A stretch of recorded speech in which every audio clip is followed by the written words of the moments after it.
Hey guys, Kinsey here, and today I'm here to talk about my favorite fighting games. And actually what prompted this video was a couple months back, Sound Brewery from Poulsbo, Washington, worked with Mortal Kombat and made a series of Mortal Kombat X beers. So this is partially a review of the beers, and then also, why not throw in some video games? So it's gonna be my favorite fighting games. And I should say that I'm not like a competitive fighting game person. Like I know like fighting games are this whole crazy scene, and like, nah, I'm not very good at them. I just like them. So these are picks of fighting games from someone who is horrible at fighting games. So my first pick is actually Street Fighter 3rd Strike. And this is the Street Fighter Anniversary Collection on the PS2, which has 3rd Strike, and it also has, I think they call it Street Fighter 2 Anniversary Edition, which is like Hyper Street Fighter 2. It's kind of a blend of all of those Street Fighter 2s that are out there. So it's pretty cool. But the thing I like about 3rd Strike is when they started, okay, so Street Fighter 3 came out, Street Fighter 3 Next Generation, I think. That's also like Star Trek, but whatever. And they called it that because it really is the next generation, or new generation. Oh, it might be new generation. But, because it really just has Ryu and Ken, and then it's like all these new characters. And then they had Street Fighter 3 Second Impact, and then came 3rd Strike. And 3rd Strike is a lot like Second Impact, but it added more characters. And there's just something about the way 3rd Strike plays, and it's so much fun to play in the arcade. I think it has like way more interesting characters. My go-tos is 12, of course, because I'm pretty sure he's made out of marshmallows. He's kind of the best thing ever, and I'm actually like, well, in my opinion, decently okay with him, which is not the case with a lot of other characters. And then, like, he has a cool backstory, because he's actually out looking for his prototype, which is my next go-to character, and that's Necro. And then also, I like playing as Ibuki because she's adorable and really fast. So yeah, I mean, if you can find a copy of 3rd Strike, I strongly recommend it. I know, like, on the Dreamcast and stuff, it's kind of expensive, but this is a way, kind of easier way to play it, and I strongly recommend it. It's super fun. Alright, and then we have a new challenger in the ring, and that is the first beer, and that's the Raiden, whatever. It's not spelled with a Y, silly Street Fighter 2. It's the Raiden Imperial Saison. And, like, a Saison is really similar to, like, a farmhouse ale, so let's give it a try. It smells very, like they almost use, like, wild yeast in it, so it's kind of, like, funky.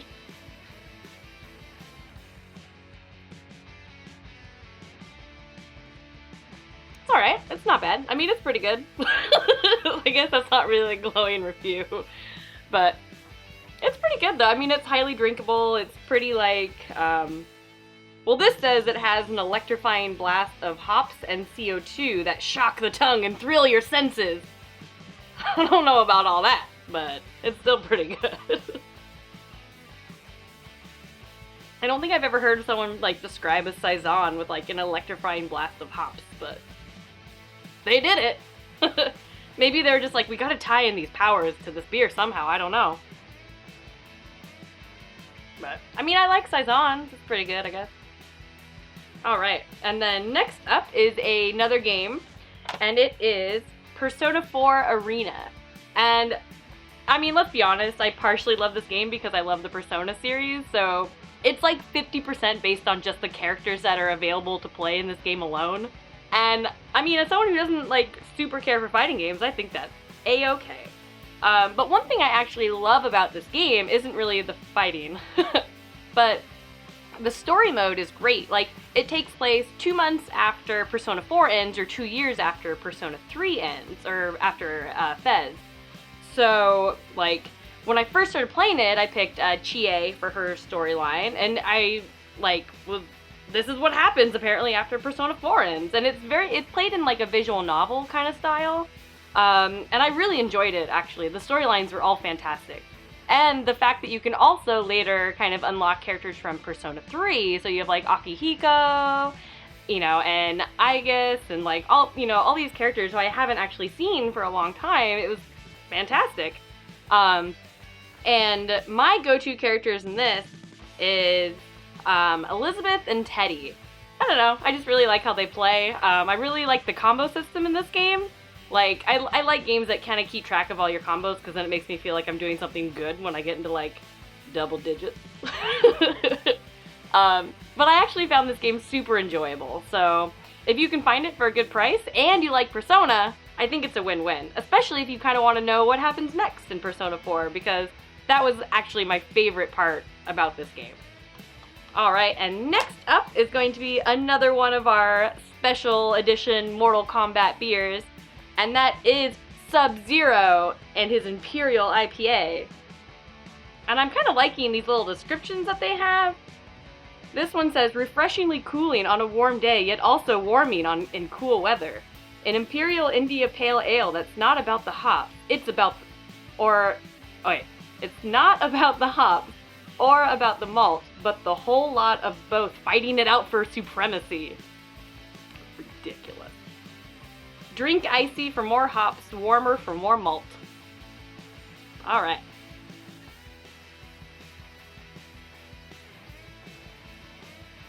This is SubZero calling in with his subpar IPA. I mean, this description is awesome, but I don't know. Sorry, none of these reviews are great, but it's so cool. It's Mortal Kombat beer. You should totally get it, but pretty cool, I guess. It's alright. So games. Alright, and my next pick is actually my favorite fighting game franchise, like, of all time. And that is Darkstalkers, in all of its renditions. So, like, also called Vampire the Night Warriors, Vampire Savior, it's got names. But in the US, it's known as Darkstalkers. And what I love about it is it has the, like, kind of, like, gothic horror kind of monster movie / monster hunter kind of thing going on, and it's like the goth lovers fighting game. It's perfect. Like, you know, it has vampire, it has like Felicia, like cat lady, meow, and then like has Morgan. Like, it's so great. It has Gallian as a wolfman. Like, there's just something about these characters that, like, for the first time, a fighting game was like, I don't want to say it was speaking to me, but it was speaking to me. It wasn't all these, like, douchebag characters that are sometimes in fighting games occasionally. You probably have seen them. But these were cool and interesting and horror movie themed characters, and it was kind of the best thing ever, really. I mean, it really is. And then, like, you can make it more mainstream by just playing Marvel vs. Capcom, which has tons of Darkstalkers characters in it, and it's amazing. And actually, I love the version on the PSP. Granted, the PSP is not the best controller for a fighting game, but this is Darkstalkers Chronicles the Chaos Tower, and this is a port of the Dreamcast one. The one I always forget the name, the Vampire Savior matching something. I don't know. It's a Japan-only Dreamcast game, and so this is a port of it. What's really cool about it is you can play as, like, it has all 18 characters in it, and depending on what fighting style you choose, it's gonna depend on what game it goes with. Like, if you choose the fighting style from, like, the Night Warriors, then that's the soundtrack you're gonna get while you're playing, which is so cool. It actually includes, you know, all the soundtracks for all the games. It just kind of depends on what play style you choose.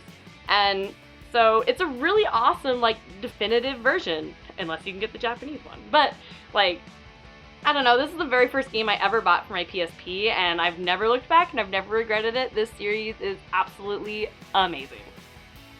Alright, next up is going to be another beer, and now it's Scorpion's turn with his Imperial Stout. And let's see what this guy's got to say. It says, a dangerously drinkable Imperial Stout, fire and ice in a glass. The fiery Southwest chilies and cooling Madagascar vanilla bean pair nicely with all the exotic notes produced by a magical yeast strain. Magical yeast? Well, hot dog. Can't wait. It smells like a malty stout.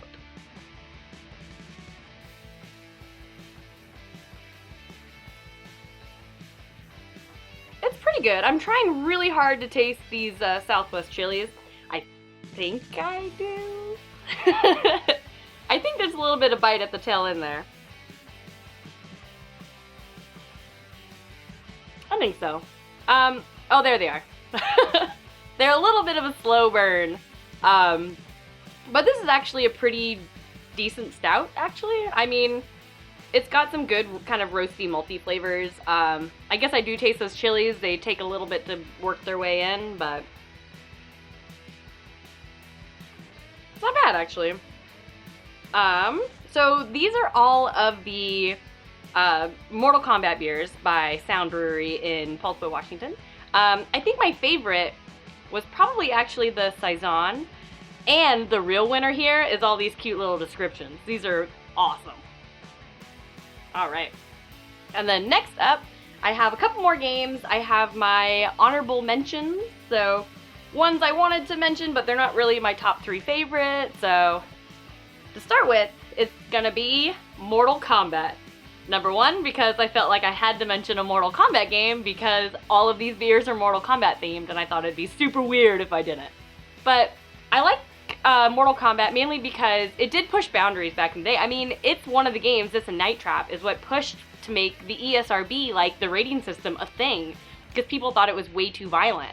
And the Sega Genesis one, like, way outsold the Nintendo one, well, the Super Nintendo one, because of its violence. So, I mean, it triggered this thing because people were mad, but at the same time, it's kind of what people wanted in a way, so it's pretty cool. And I also remember growing up and going to see the Mortal Kombat movie and thinking it was the best thing ever, and then having to own the game.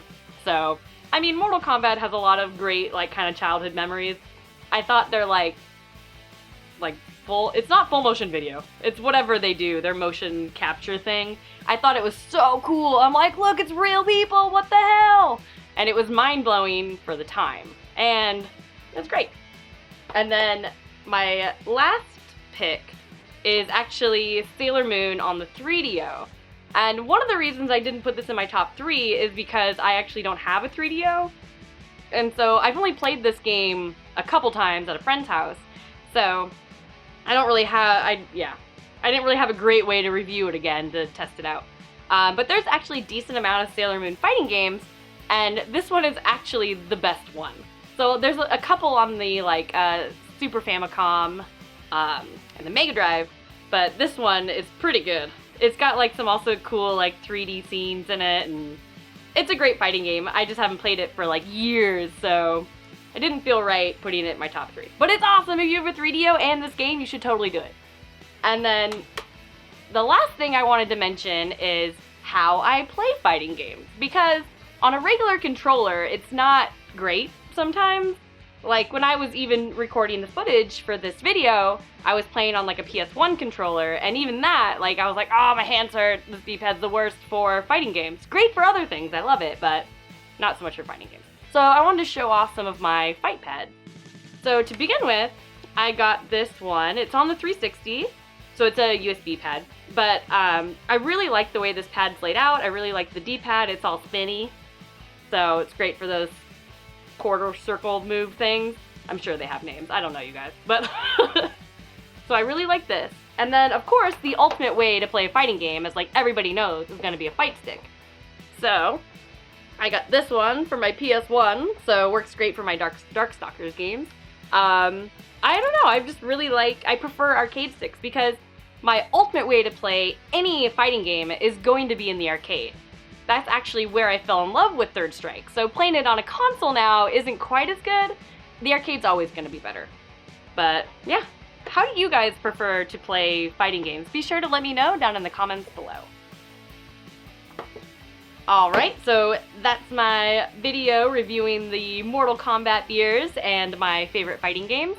And you can find me on the internet at Kinzilla, Kinsdilla, on Instagram, Facebook, and Twitter. And thank you for watching, and thanks for subscribing.